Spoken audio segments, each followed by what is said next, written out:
Boa tarde. Quarta-feira, 9 de novembro de 2022, estamos iniciando a primeira edição do ACP Fatos e vamos repercutir os assuntos mais importantes da manhã de hoje. Os principais destaques são os seguintes. E a política tem dessas coisas, né? PT convida MDB para a equipe de transição, mas não eram os caras do golpe?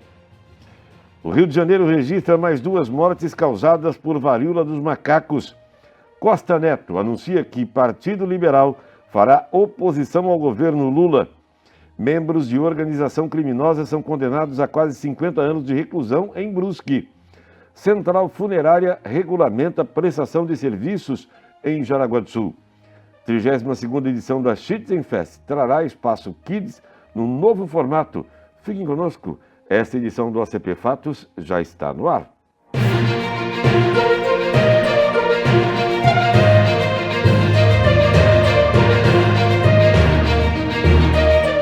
A presidente do PT, Gleisi Hoffmann, formalizou ontem o convite para que o MDB acompanhe o Conselho Político do Governo de transição do presidente eleito Lula.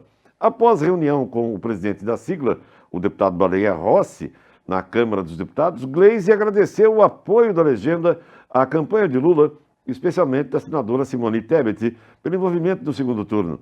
Em resposta ao convite, Rossi disse que apenas que o tema será discutido com líderes do partido, mas sinalizou que há, entre os MDBistas, um espírito colaborativo para isso. Disse ele, fiz algumas ponderações à presidente Gleisi, principalmente em relação a algumas pautas que são caras ao MDB, como a reforma tributária, que é um dos assuntos que nos debruçamos nos últimos 3 anos. Além do MDB, desde o resultado das eleições, o PT também iniciou conversas com outros partidos de centro, como o PSD e União Brasil. Vou falar uma coisa para vocês aqui. O nome disso é fisiologismo. Para quem não sabe do que se trata, nós vamos explicar. Fisiologismo é a conduta ou prática de certos representantes e servidores públicos que visa a satisfação de interesses ou vantagens pessoais ou partidárias, em detrimento do bem comum. Ou seja, farinha pouca, meu pirão primeiro. Até pouco tempo, o PT acusava o MDB de ter sido o algoz de Dilma, golpe e etc. e tal. Agora, estão juntos. Em quem você vai acreditar? Ora, o estado do Rio de Janeiro registrou mais 2 mortes por varíola dos macacos, a monkeypox.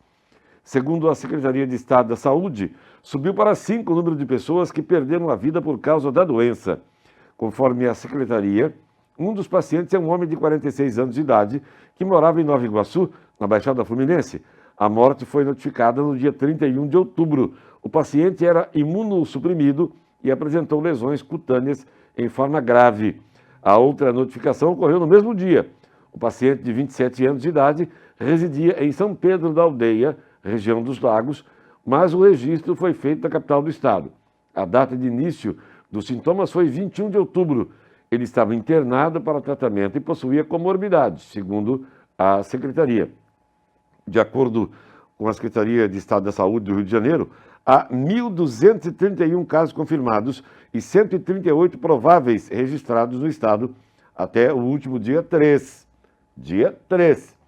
Outros 387 suspeitos seguem em investigação e 2.665 foram descartados. Os casos suspeitos são aqueles em que os pacientes de qualquer idade apresentam início súbito de lesão em mucosas ou erupção cutânea na pele para a monkeypox, única ou múltipla em qualquer parte do corpo. Também podem apresentar edema nos órgãos genitais, podendo estar associada a outros sinais e sintomas. Já os casos prováveis são os que o paciente apresenta um ou mais critérios listados como exposição próxima e prolongada, sem proteção respiratória ou contato físico direto com parcerias múltiplas ou desconhecidas nos 21 dias anteriores ao início dos sinais. Além disso, teve contato com materiais contaminados, como roupas de cama e banho ou utensílios pessoais de um caso provável ou confirmado de monkeypox. Também estão incluídos os profissionais de saúde sem uso adequado de equipamentos de proteção individual que tiveram contato com um caso provável ou confirmado da monkeypox. Abra o olho, moçada. Abra o olho. Isso não é brincadeira, não. Olha, o presidente do Partido Liberal, Valdemar Costa Neto, afirmou ontem que a sigla fará oposição ao governo do presidente eleito Luiz Inácio Lula da Silva a partir do ano que vem. Mas só faltava dizer o contrário, né?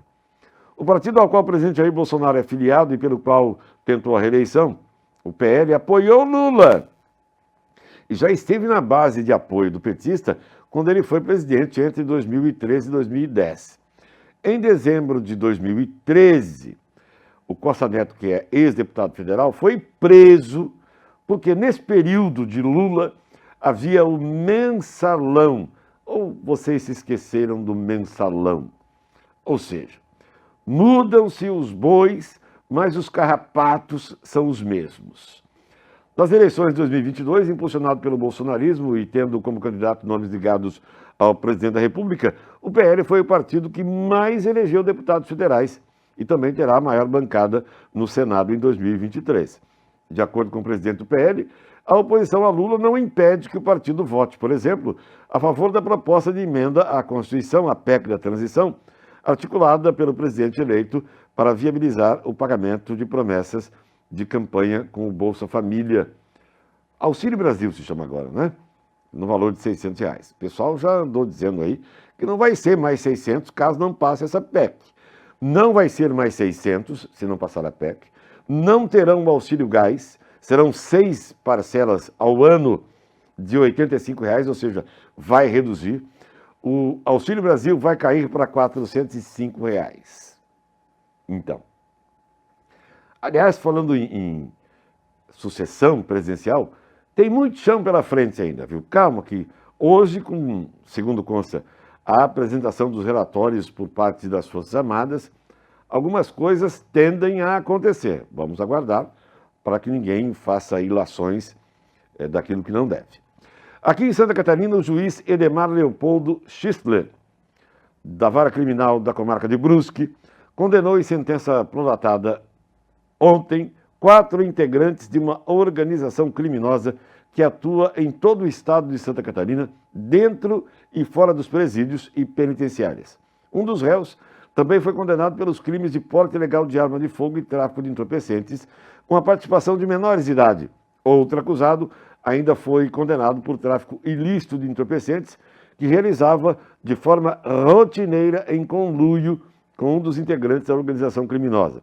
De acordo com a denúncia do Ministério Público de Santa Catarina, as investigações tiveram início em outubro de 2020, data em que a Polícia Militar atendeu uma suposta ocorrência de tentativa de feminicídio contra a companheira de um dos denunciados, o que não se comprovou. No decorrer das investigações, foram colhidos diversos elementos da prática de outros crimes por todos os denunciados. O casal envolvido na falsa tentativa de feminicídio também foi condenado por denunciação caluniosa. Somadas as penas dos réus, totalizam 49 anos e 9 meses de cadeia, reclusão. 2 deles poderão recorrer em liberdade, uma vez que respondem soltos a toda ação penal. Aos demais réus foi negado o direito de recorrer em liberdade em razão da alta periculosidade e do risco notório de reiteração criminosa. Da decisão ainda cabe recurso ao Tribunal de Justiça. O processo tramita em segredo de justiça. A Prefeitura de Jaraguá do Sul, por meio da Secretaria de Administração, está informando que está em funcionamento 24 horas a Central Municipal de Serviços Funerários e de Cemitérios, com sede no Cemitério Municipal do bairro da Vila Lense. No local, o munícipe encontra todas as informações e orientações necessárias para as providências de contratação da homenagem que será prestada em caso de falecimento de alguém da família, ou amigo, ou parente, enfim. Segundo o gerente de patrimônio da Secretaria de Administração, Elver Santos dos Anjos, que coordena os trabalhos da central, no local é prestado serviços essenciais à população, iniciados a partir do óbito e que vão desde o velório até o sepultamento ou cremação. É bom esclarecer que a autorização para sepultamento ou cremação deve ser sempre requerida junto à central funerária, seja em cemitérios do município ou particulares. A central funerária regulamenta esse tipo de prestação de serviços no município. A autorização para sepultamento ou cremação deve ser requerida junto a este órgão, tá? Além das orientações que pode obter na própria central, o munícipe, se tiver interesse, também recebe no local um guia de orientação pública no qual estão relacionados os serviços funerários disponíveis em Jaraguá do Sul. As empresas permissionárias classificadas na licitação são a Funerária Stefan Limitada, Em Vida Organizações Limitada, RXEC e Companhia Limitada, Prever e Martins e Harold Limitada, que começaram a prestar os serviços a partir do último dia 4 de novembro, e o edital foi lançado em outubro e homologado no dia 28 de outubro de 2021 e homologado no dia 25 de agosto de 2022. Os contratos administrativos com as novas permissionárias foram assinados no dia 5 de setembro de 2022 e deram início às atividades em 4 de novembro de 2022. A partir desta data, os usuários poderão optar pela prestação de serviços funerários essenciais, como, por exemplo, Serviço Funerário Infantil Essencial Básico, R$ 1.086. Serviço Funerário Adulto Essencial Básico, R$ 1.342,50. Serviço Funerário Adulto Essencial Standard, com preço de R$ 2.388. E o Serviço Funerário Adulto Essencial Master, com preço de R$ 3.410. Nesse sentido, prossegue a Procuradoria. Outorgar os serviços funerários também visa aprimorar o atendimento ao público e principalmente às empresas que prestam serviço aos populares por uma tarifa mais justa. E uma última informação. Se engana quem pensa que a Schützen Fest desse ano, que começa amanhã, foi feita apenas para os adultos. Os pequeninos fãs do mascote Wilfried também terão o espaço na maior festa de atiradores do Brasil. Pela primeira vez será montada uma variada e exclusiva estrutura de brinquedos no pavilhão C do Parque Municipal de Eventos, propiciando um local exclusivo e grátis para a criançada que estará presente na Schützen. Segundo os membros da comissão organizadora, CCO, da Schützen, serão disponibilizados no local 3 camas elásticas, mais 7 diversões infláveis, sendo que 4 delas são tobogãs, além de 4 opções de multiatividades como pula-pula, fazendinha e piscina de bolinhas.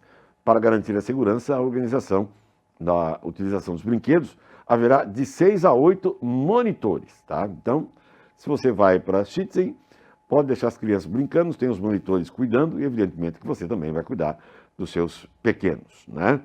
Por enquanto é isso. Nós voltaremos logo mais às 18h45 com uma nova edição do ACP Fatos. E, claro, já estamos esperando por vocês. Até lá.